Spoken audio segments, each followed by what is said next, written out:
Hey guys, it's Celeste here. Hopefully you guys are having a great week. I want to say thank you to everyone who's watched my videos lately.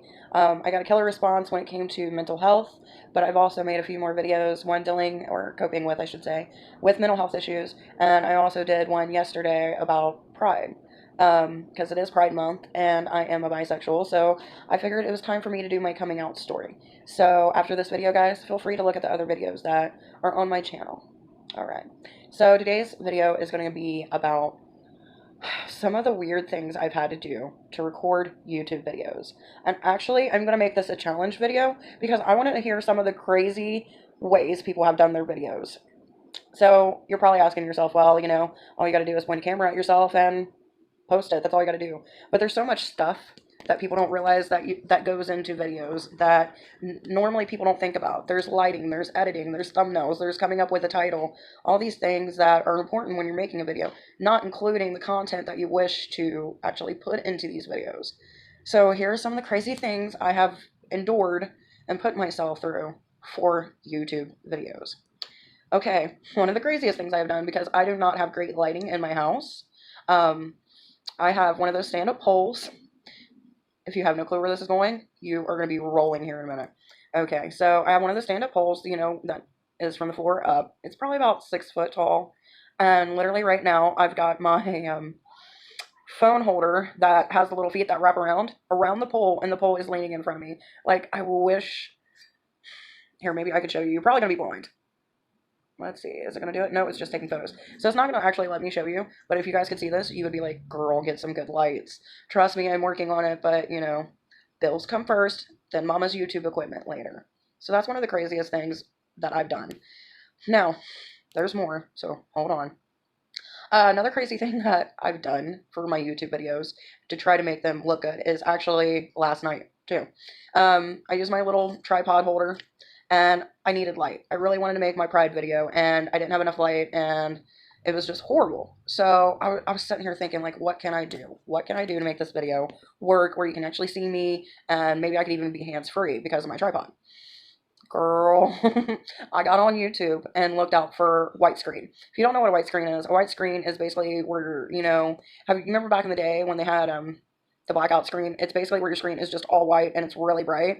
So I pulled that up using YouTube and set my tripod up, and that's how I got the glow. I was literally using this white light video and the glow off my TV so I could record my video. It turned out great, but it was hilarious. Just imagine doing that. Like, I'm pretty sure there's some other crazy stories from other people, but these are the things that I've done. And to me, it was funny at the time, but even though I'm wanting to laugh, I had to be serious because I'm sitting here telling a story. So, moving on. Now, the craziest thing I've done for a thumbnail is I've got a few free apps on my phone where I've actually created thumbnails for different ones. One of them being the Austin Jones. There was another one I used it for, the Voltaire one. If you go and look at them, you can definitely tell that I actually put time in putting those together. And here's how I had to do it. I had to get my photos. I had to crop those photos using that editor. Then take that editor, go to my messenger, add the words I wanted to add, and instead of putting it to my story, I ended up downloading it. Then I download it from there. I go over to my Instagram to fix the filter and adjust it, then take that, and then that's when I upload it to my actual thumbnail. That is a lot of work, and it's ridiculous. And I know some of the YouTubers out there, they have the ability to create their thumbnails. Me personally, I do not have that luxury, so therefore I have to do tips and tricks of the trade for my videos. And I'm always constantly thinking of ways that I can improve. Like, how can I improve my sound? Like, part of my Pride video, no, was it my Pride video? No, it was one of my videos. I had some really horrible audio. I've had that happen twice. Once, I had the music audio on it, and the music was louder than my actual voice. That was a learning experience. Another issue that I had was the way I was holding my phone, because I didn't think to use my tripod. At the time, I was just doing handheld video.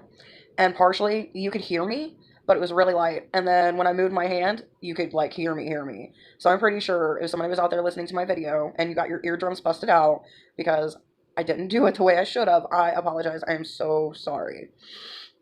Now, you'll see this. Another thing that I know I do and some other YouTubers do is where you'll be in a creative mood. And, if it's a small, simple video, you'll go ahead and you'll do maybe 2, maybe 3 in a day. And then you'll release them throughout the week or throughout the next couple weeks, right?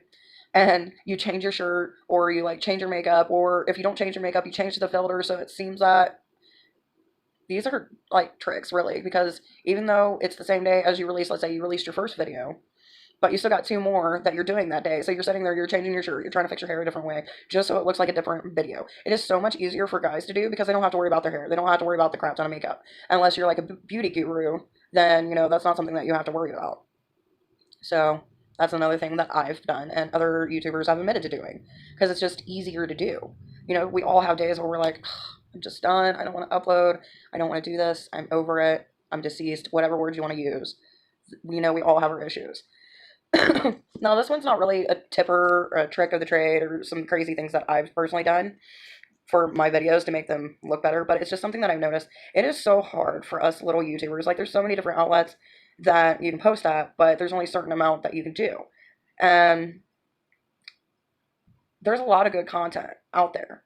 And it's so hard because of the restrictions that YouTube has placed. So, you try your best with what you got, and that's all you can do. Like I've always said, I don't make these videos to get famous. I don't plan to ever be famous. If I ever did, that's cool. That's great. But in the end, it's just me vlogging into a camera. And it's just something that I enjoy doing. Am I going to make money off of it? Probably not. Right now, I think I have like 18, 19 subscribers. I haven't posted a lot of hours and videos, which if you're not aware, you can't even get any cash flow at all from your videos unless you have a certain amount of subscribers or a certain amount of hours that you put into your videos. And that's just how it is. And speaking of videos, one of the most recognized, I think, like advertisements that are out there is for the Dollar Shave Club. I do not know how many times I've watched different YouTubers because, even though I YouTube, I still love, other YouTubers and the content they make. And you hear a Dollar Shave Club and then you see them shave with it. And I'm like, dude, I swear Dollar Shave Club is the only one that, like, does these advertisements. And I'm like, what the hell? Like, really? But yeah, those are my tips and tricks and crazy stuff I've done to get YouTube videos done and uploaded. And hopefully you guys chuckled as much as I do when I'm actually having to do this. So I want to tag 3 people in to tell me some crazy things that they've done to get a video to turn out the way that they want it when they first started. So the first one that I'm going to tag in it is Leah Mouse because I've watched her for years. I really enjoy her. I love her content and she's really a sweet person, or at least that's how she comes off. Another person that I want to suggest is Sarah. Sarah does a lot of unboxings. I want to know some of the crazy stuff that you've done for your videos. Like, have you ever had to do some crazy lighting stuff? Whatever it may be. And for a third one, this one is open for anybody. I want you guys to tell me the craziest things that you've done to get a video uploaded. Like, tell me something that if somebody would see you, they'd be like, what the hell are you doing? So this is my challenge. Do you accept? Bye-bye.